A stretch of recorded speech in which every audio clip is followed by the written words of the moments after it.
你開始留意一啲嗰類新聞，就開始 fit 嗰啲嘢俾你啦。咁我發現到好多呢啲咁嘅新聞，有一單咧就係關於阿蘇同阿泰山嘅，大家知唔知啊？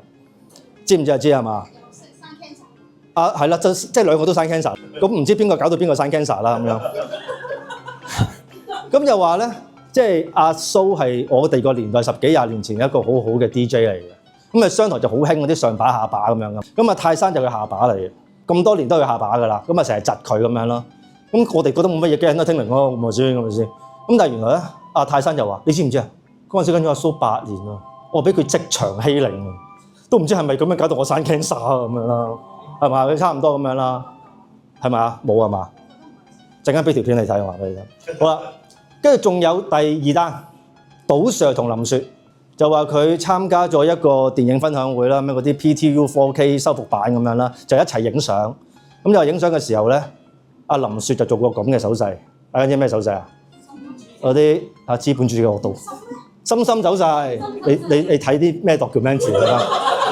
深深走勢。咁樣就賭 Sir 就話：誒唔好人做你又做啦，核鬼突咁樣啦。咁搞到阿林雪就好尷尬啦。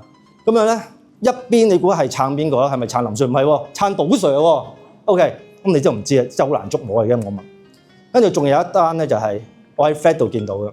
佢又話咧 Fed 咧有人寫就話，如果而家啲老闆咧要考牌，因為如果你同啲下屬咧講嘢唔落 emoji 咧係死罪。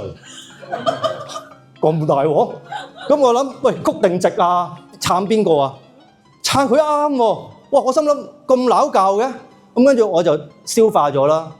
咁我就知道有一個心得啦。我就同啲同代啊 Lonnie 啊 Simon 講啊，記住，千祈唔好俾啲意見啲後輩 ，OK？ 唔係真係死咗都唔知咩事。